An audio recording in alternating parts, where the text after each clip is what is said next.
আসসালামু আলাইকুম। শুভ সন্ধ্যা সকলকে। আমি আহাদ, ফিনল্যান্ডের হেলসিঙ্কি শহর থেকে সবাইকে আমন্ত্রণ জানাচ্ছি টক শো উইথ আহাদ দেখার জন্য। প্রিয় দর্শক, উপজেলা পরিষদ নির্বাচন আসন্ন, তারই অংশ হিসাবে আজকে আমাদের সাথে অতিথি হিসাবে আমন্ত্রণ জানিয়েছি জনাব আব্দুল্লাহ আল হাসান বাপ্পি মৃধা, সাবেক সাধারণ সম্পাদক, উপজেলা ছাত্রলীগ এবং তরুণ রাজনৈতিক ব্যক্তিত্ব এবং ভাইস চেয়ারম্যান পদপ্রার্থী। জনাব আব্দুল্লাহ আল হাসান বাপ্পি, আপনি কেমন আছেন? আপনাকে আমাদের অনুষ্ঠানে স্বাগতম। আছি আলহামদুলিল্লাহ। আপনি কেমন আছেন? ধন্যবাদ জি, আপনাকে। জি, ধন্যবাদ। জনাব আব্দুল্লাহ আল হাসান বাপ্পি মৃধা, আহ, আপনার শিক্ষা জীবন এবং আপনি বর্তমানে কি করছেন এটা নিয়ে যদি আমাদেরকে কিছু সংক্ষেপে বলেন। শিক্ষা জীবন বলতে আমার একাডেমিক পড়াশোনা শেষ। আমি বিএসসি করেছি, ব্যাচেলর অফ সায়েন্স। আর বর্তমানে এলএলবি ফার্স্ট পার্ট কমপ্লিট করেছি, সেকেন্ড পার্ট রানিং আছে। আর কর্মজীবন বলতে আমি 2 বছর কি 3 বছরের মতো হয়েছে বিল্ডিং ম্যাটেরিয়ালস এর একটা বিজনেস শুরু করেছি। এটা চলতেছে আলহামদুলিল্লাহ। আলহামদুলিল্লাহ। আপনি তো উচ্চ শিক্ষিত, তো আপনি কর্পোরেট জব অথবা সরকারি জবের দিকে না ছুটে কেন রাজনীতিতে এলেন? কার প্রতি কাকে দেখে অনুপ্রাণিত হয়েছেন আপনি? আসলে সরকারি চাকরির পিছনে তো সবাই ছোটে, বা অনেকেরই স্বপ্ন থাকে, কিন্তু এর ব্যতিক্রম তো তেমন কেউ হয় না। তো আমি ছোটবেলা থেকে আমার পারিবারিক ভাবে আমরা রাজনৈতিক পরিবারের ছেলে। আমরা বঙ্গবন্ধুর আদর্শে রাজনীতি করেছি। তো সেক্ষেত্রে সরকারি চাকরি বলতে সকালবেলা অফিসে যাওয়া, বিকালবেলা অফিস থেকে বাসায় ফেরা, এই জীবনের চাইতে একটু রোমাঞ্চকর জীবন, মানুষের অধিকার নিয়ে কথা বলা, মানুষের জন্য কাজ করা, এটাকে আমি প্রিফার করি বেশি আর কি। এখান থেকে আমার জি আপনি অনুপ্রেরণা। জি ধন্যবাদ। সমাজ সেবায় নিজেকে নিয়োজিত করছেন আর কি। আপনাকে অবশ্যই শুভকামনা রইল সেই জন্য। আহ আমি আপনাকে যে প্রশ্নটা করতে চাই সেটি হচ্ছে, আপনি তো গতবার উপজেলা ইলেকশন পরিষদ ও নির্বাচনে অংশগ্রহণ করেছিলেন।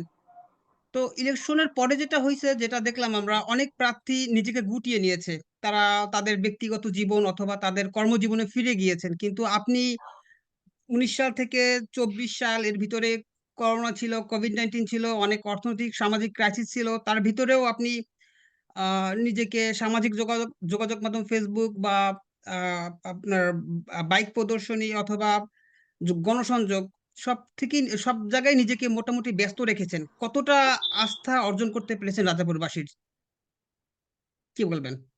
আস্থা তো আসলে আমি অর্জন করতে পেরেছি কিনা এর পরীক্ষা তো আমি 2019 সালে উপজেলা পরিষদ নির্বাচনের মাধ্যমে দিয়েছি, এবং সেটা রাজাপুরের জনগণ দেখেছে, আপনারাও দেখেছেন। এখানে তো আস্থা রাজাপুরের মানুষের আমার উপরে কতটুকু আছে, এটা রাজাপুরের মানুষই উত্তর দিবে। জি, আমার উত্তর দেওয়ার বুঝতে কিছু নাই। পারছি। জি, আপনাকে বুঝতে পেরেছি। জনাব আব্দুল্লাহ আল হাসান বাপ্পি, আপনি গত ইলেকশনে যাদের সাথে প্রতিযোগিতা করেছেন তারা অনেকেই এইবার ইলেকশন করছে না, বা অনেকে চেয়ারম্যান পদে চেয়ারম্যান পদপ্রার্থীতে প্রতিযোগিতা করবেন। তো আপনি নিজেকে কি মনে হয়, মাঠটা কি একটু ফাঁকা হবে নাকি কম্পিটিশন হবে, কি মনে হয় আপনার? স্বস্তিতে আছেন কি? আসলে মাঠ মাঠ তো ফাঁকা হয় না। মাঠ প্রকৃতি শূন্যস্থান পছন্দ করে না। মাঠে যথেষ্ট প্রার্থী আছেন, এবং যারা গতবার নির্বাচন করেছেন, আর যারা অন্য ব্যক্তিগত ব্যাপার। আমরা মাঠে ছিলাম, মাঠে আছি, ইনশাআল্লাহ থাকবো। জি, জি, বুঝতে পেরেছি আপনার কথা। ধন্যবাদ আপনাকে আপনার সুন্দর মন্তব্যের জন্য। জনাব আব্দুল্লাহ আল হাসান বাপ্পি, গত নির্বাচনে জাতীয় প্রতীক ছিল, যেটা নিয়ে অনেকের তরুণ রাজনৈতিক যারা ছিল বিশেষ করে তাদেরকে অনেক সমস্যার ভিতরে পড়তে হয়েছে। কিন্তু এবার কিছুদিন আগে আমাদের হচ্ছে আওয়ামী লীগের যে সাধারণ সম্পাদক জনাব ওবায়দুল কাদের প্রেস ব্রিফিং করে বলে দিয়েছেন যে উপজেলায় কোনো জাতীয় প্রতীক থাকছে না, এবং প্রধানমন্ত্রী সুস্পষ্ট বক্তব্য যে স্থানীয় সাংসদ বা মন্ত্রী এরা কোনো কোনো প্রকার পদক্ষেপ করবে না। তো এটাকে আপনি কিভাবে দেখছেন? এটাকে আমি খুব ইতিবাচক দিক হিসেবে দেখছি। এটা তো খুব ভালো। যদি দলীয় প্রতীক বা দলীয় মনোনয়ন না থাকে, তো সেক্ষেত্রে প্রতিযোগিতাপূর্ণ নির্বাচন হবে, এবং প্রতিযোগিতাপূর্ণ নির্বাচন হলে জনগণ স্বতঃস্ফূর্তভাবে ভোট কেন্দ্রে যাবে, ইলেকশনে অংশগ্রহণ করবে, এটাকে আমি খুব ইতিবাচক ভাবে দেখছি এবং এটা খুব ভালো উদ্যোগ এবং এটা আমরা প্রশংসা করছি।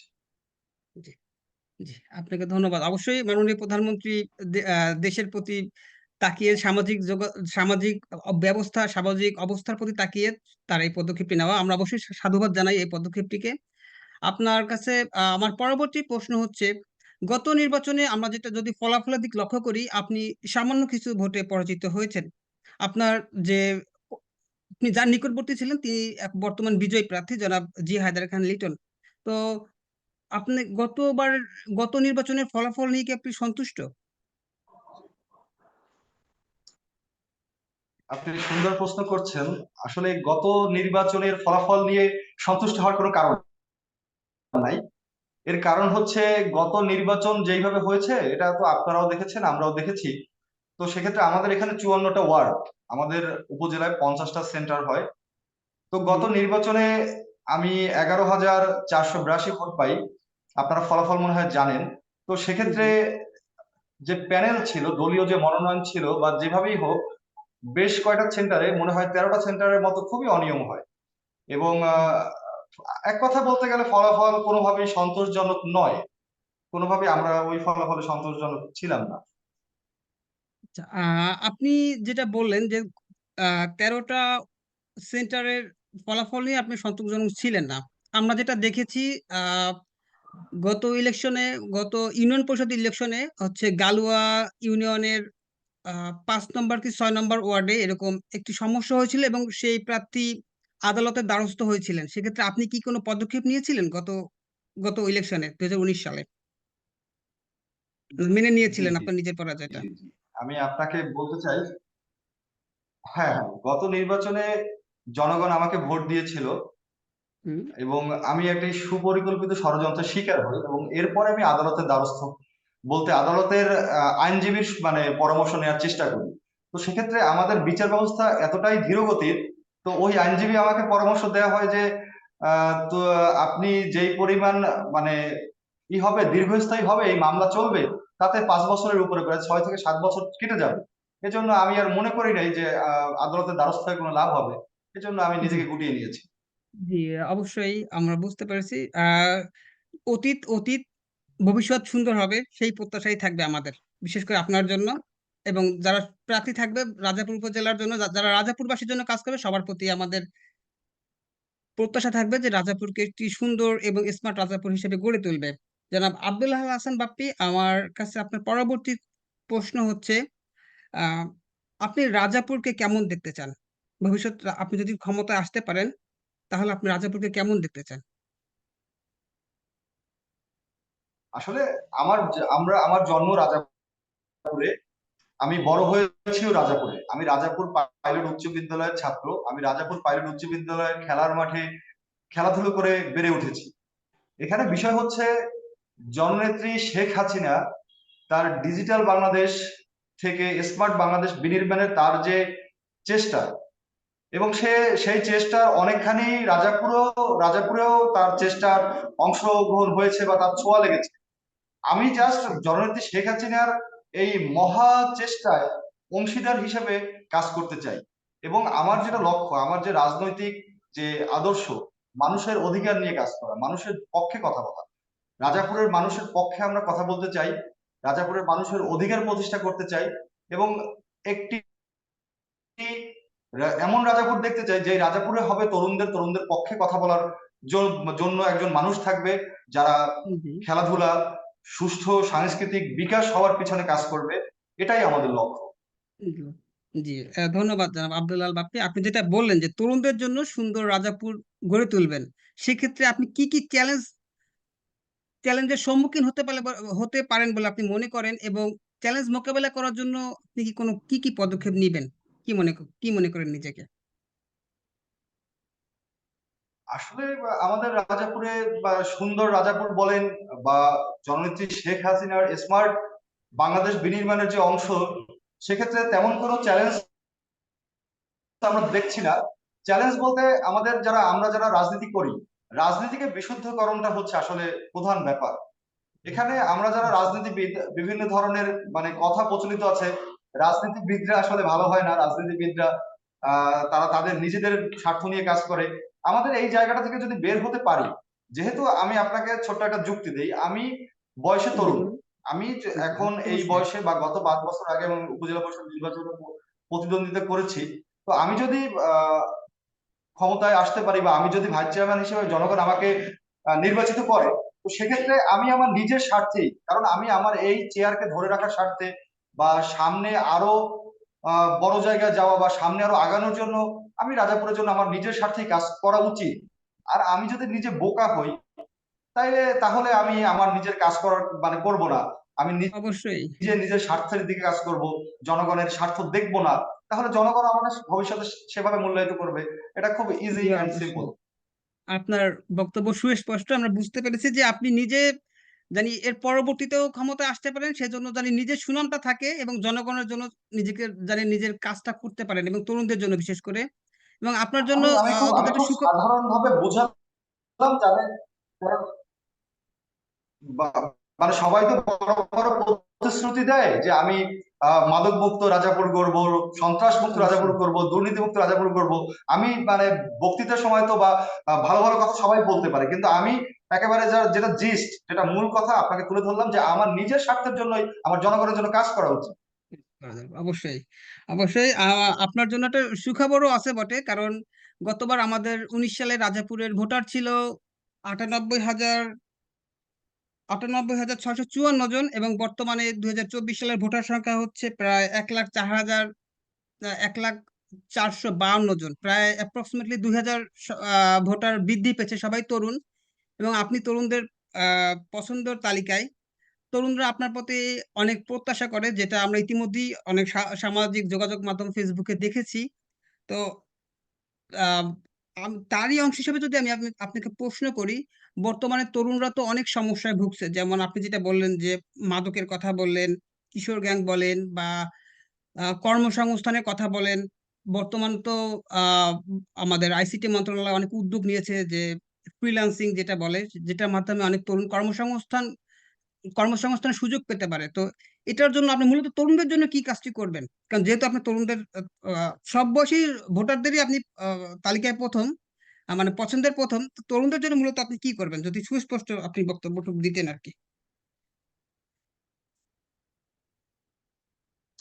বুঝতে পেরেছি। আসলে উপজেলা পরিষদের যে দুইজন ভাইস চেয়ারম্যান থাকে, একজন আহ, সাধারণ ভাইস চেয়ারম্যান, আরেকজন সংরক্ষিত মহিলা আসনের ভাইস চেয়ারম্যান।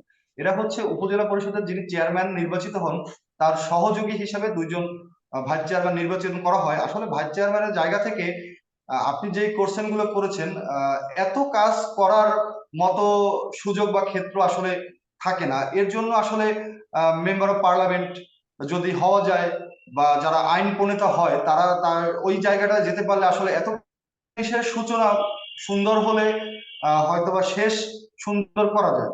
তো সেক্ষেত্রে যেহেতু আমি রাজাপুরে বড় হয়েছি, আমি এই স্কুলে রাজাপুর স্কুলে পড়াশোনা করেছি, তো সেক্ষেত্রে আমার যারা পরবর্তী প্রজন্ম হবে, আমার ছোট ভাই হোক, আমার সন্তান হোক, সেও এই রাজাপুরের স্কুলেই পড়াশোনা করবে, রাজাপুরের পরিবেশে বেড়ে উঠবে, রাজাপুরের খেলার মাঠে খেলবে। সেক্ষেত্রে রাজাপুরের পরিবেশ সুন্দর করা এটাও আমার স্বার্থের জন্যই প্রয়োজন।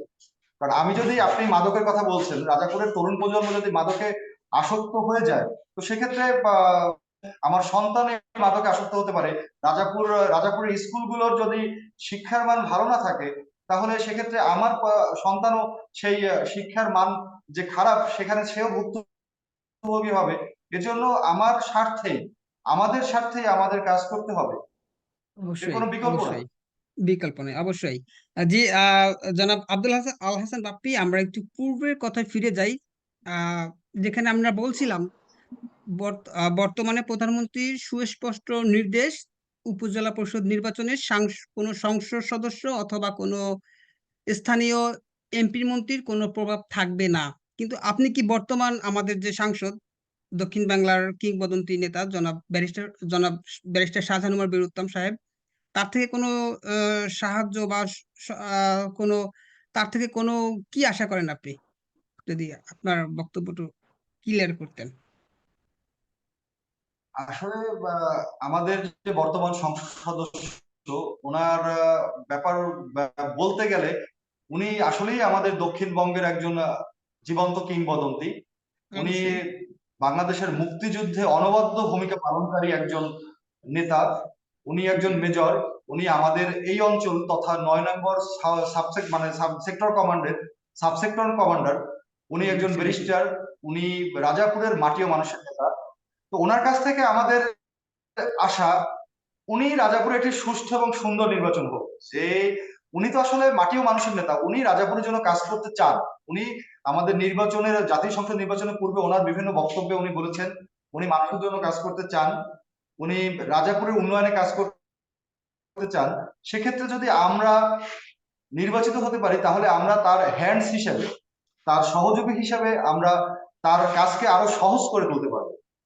যেখানে তার কাজ অনেক একার পক্ষে অনেক কঠিন হতো, সেক্ষেত্রে আমরা আহ, আমরা আশা করি, আমি আশা করি ব্যক্তিগতভাবে যদি আমি নির্বাচিত হতে পারি তাহলে তার কাজ আরো সহজ করে আমি তুলতে পারবো। তার যে মন মানসিকতার কাছে কাজ করার, সেখানে আমরা তাকে সর্বোচ্চ সহযোগিতা করব। এবং জি আমি জি আশা করব 2024 সালের উপজেলা পরিষদ নির্বাচন তার ভূমিকা থাকবে একজন মানে সুষ্ঠু এবং সুন্দর। সে কারো জি পক্ষে অবস্থান না করুক, জননেত্রী শেখ হাসিনার যে নির্দেশ, সেই নির্দেশ মোতাবেক একটি সুষ্ঠু এবং সুন্দর নির্বাচন হোক, যেখানে জনগণ স্বতঃস্ফূর্ত ভাবে যাকে ইচ্ছে তাকে ভোট দিতে পারে। আমাদের জি এটাই কামনা এবং এটাই ইচ্ছা। জি জনাব আব্দুল হাসান, আমরা আপনার বক্তব্য স্পষ্ট বুঝেছি। এবার আমি যেটা বলতে চাই যে আপনি গত ইলেকশনে আপনি যেটা বললেন 13টি সেন্টারে হচ্ছে আপনি সন্তুষ্ট ছিলেন না, কিন্তু এইবার কি নির্বাচন নিয়ে আপনি কোনোভাবে শঙ্কিত? আপনার কি ভয় হয় যে এবারও এরকম কিছু একটা হতে পারে? শঙ্কিত কিনা আপনি? এবার জননেত্রী শেখ হাসিনার যে নির্দেশ দেখতে পাচ্ছি তাতে আমরা কিছুটা মানে আশার আলো দেখতে পাচ্ছি, কিন্তু আপনি যেহেতু প্রশ্ন করেছেন, আমরা কিছু সেন্টারকে ঝুঁকিপূর্ণ মনে করছি। কিছু সেন্টার যেগুলোর রাস্তাঘাট খুব ভালো না, যেখানে প্রশাসনের উপস্থিতি খুব দ্রুত মানে হয় না, দ্রুত তারা যেতে পারে না, এরকম কিছু সেন্টার আছে। 7-8টা সেন্টারকে আমরা একটু ঝুঁকিপূর্ণ মনে করি, যেখানে জি প্রশাসনের তৎপরতা অবশ্যই। একটু বেশি হলে আমরা। জি জি অবশ্যই আমরা আপনার আহ, বক্তব্য সুস্পষ্টভাবে বুঝতে পেরেছি। জনাব আব্দুল হাসান বাপ্পি, আহ, আমাদের মাননীয় প্রধানমন্ত্রীর যে মিশন এবং ভিশন, স্মার্ট বাংলাদেশ তৈরি হবে, তার অগ্রযাত্রার সহযাত্রী হিসাবে আপনাদের প্রতি থাকবে আমাদের প্রত্যাশা যেন রাজাপুরকে একটি স্মার্ট, একটি ডিজিটাল এবং স্মার্ট রাজাপুর হিসেবে গড়ে তুলতে পারেন। আপনার প্রতি রইল শুভকামনা। প্রিয় দর্শক, আমাদের আমাদের পরবর্তী ভিডিও দেখার জন্য আমন্ত্রণ রইল, এবং জনাব আব্দুল আল হাসান বাপ্পি, আপনাকে আমাদের অনুষ্ঠানে অংশগ্রহণ করার জন্য স্বাগতম। ধন্যবাদ আপনাকে।